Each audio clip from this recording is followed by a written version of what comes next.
అసలు డాన్స్ అనే దానికి వచ్చినప్పుడు ఇప్పుడు హీరో అవ్వటం వేరు, డైరెక్టర్ అవ్వటం వేరు, లేకపోతే ఒక మ్యూజిక్ డైరెక్టర్గా వచ్చేవాళ్ళు వేరు. వాళ్ళ వాళ్ళ టాలెంట్స్తో వస్తారు. డాన్స్ అనగానే చదువుకోకుండా వస్తారు. చాలా కష్టాలుంటాయి, చాలా పెయిన్ ఉంటుంది. ఇప్పుడు ముందు అసలు డాన్స్ మాస్టర్ అవ్వాలి, డాన్స్ అవ్వాలి అనే దానికి ఒక ప్రొసీజర్ ఉంటుంది కదా. మీలాంటి వాళ్ళు వచ్చినప్పుడు ఎలా చేస్తారు అది? మనం డాన్సర్ అనేది ఒక ఒక స్టేజ్ ఉంటుంది నా. ఇప్పుడు డీలో డాన్స్ చేయాలనుకున్నా, ఏది ఇళ్ళల్లో ఎక్కడైనా అంటే రోడ్ల మీద ఎక్కడ డాన్స్ క్లాస్లో జాయిన్ అయిపోతే ఎవరో ఒకరు ఇప్పుడు ఇప్పుడు అవకాశాలు చాలా ఉన్నాయి కాబట్టి. ఒకప్పుడు మీరు వచ్చిన టైంలో అస్సలు లేవు. అసలు అప్పుడు ఎలా వచ్చారు? నేను అయ్యో అది ఇంకా రెడ్ బస్ ఎక్కి అసలు హైదరాబాద్లో ఒక యూనియన్ ఉంటుంది అని నాకు తెలియదు. నేను యాక్చువల్ చెన్నై, అక్కడ అందుకే నీ లాంగ్వేజ్ కూడా తేడాగా ఉంటుంది. మాది నెల్లూరు, అమ్మది తెలంగాణ, ఇద్దరిది ఉంటుంది. నేను చెన్నైలో ఉండేవాడిని. నాకు లారస్ మాస్ చెప్పాడు ఇక్కడ ఒక యూనియన్ ఉంటుంది.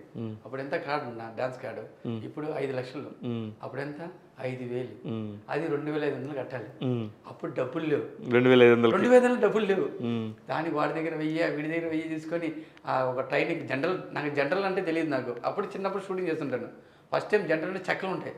ఏంటన్నా మెత్తటి సోఫా ఉంటుంది కదా అంటే అది రిజర్వ్ టికెట్ ఉంటుంది, ఈ జనరల్ టికెట్లో చెక్కలు ఉంటాయి. అది ఎక్కి ఇక్కడ వచ్చి కృష్ణానగర్లో ఆ చిన్న రూమ్లో దాన్ని బడి ఇక్కడ కార్డు తీసుకోవాలి, ఇక్కడ రావాలి, ఇది పోవడం చాలా ట్రబుల్ ఉంటుంది నా.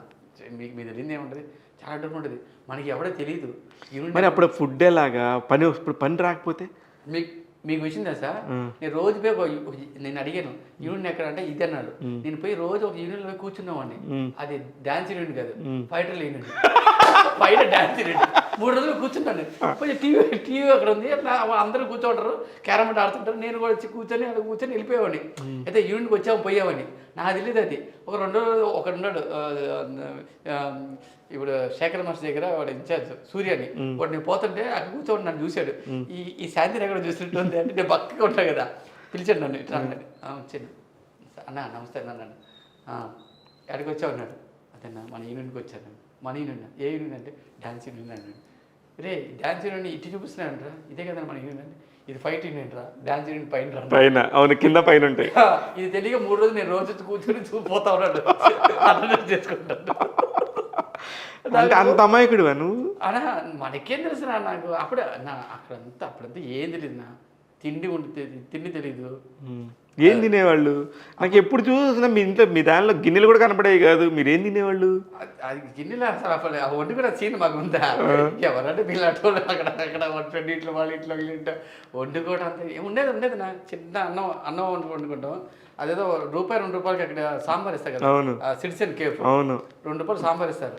సగం సాంబారు మధ్యాహ్నానికి, సగం సాంబార్ నైట్కి. అది పులిసిపోతుంది, అయినా టేస్ట్ బిల్ ఉంటుంది. ఆకలేస్తే అలానే ఉంటుంది. బజ్జి ఉంది కదా, ఇది మిర్చి బజ్జి. ఆ మిర్చి నా జీవితం ఫస్ట్ టైం. ఒక్క మిర్చి బజ్జి ₹1 అనమాట. ఆ మిర్చి బజ్జి ఎవడో కొడిచ్చారనుకో, ఆ రోజు మాకు పార్టీ. ఎవడొకడు ఇలా వచ్చినాడు, ఎవరికో మాకు కొడిచ్చారనుకో ఒక పార్టీ. ఆ మిర్చి బజ్జి తింటే నీకు అమృతం. ఇప్పుడు కడుపులో అల్సర్ తినకూడదు అంటే నిన్న కూడా చూసా. ఫైర్ ఇదంటే అప్పుడే ఎప్పుడో చెప్తుంటారు సినిమాలో, డబ్బు ఉన్నవాడు సరిగ్గా తినలేరు అంటే. ఎవరా చెప్పింది? డబ్బుంటే ఇంకా ఎక్కువ తినొచ్చు అనిపిస్తుంది. ఇప్పుడు అన్నీ ఉన్నాయి కానీ తినలేరు. అప్పుడు ₹6 బజ్జీ ఎంత హ్యాపీ. అమ్మో 4-5 తినేవాడిని, పొట్ట వచ్చేస్తుంది. డాన్స్ చేయలేము. అప్పుడు లైఫ్ బాగుంది కానీ ఇప్పుడు సప్పసప్పగా ఉంది అంతా.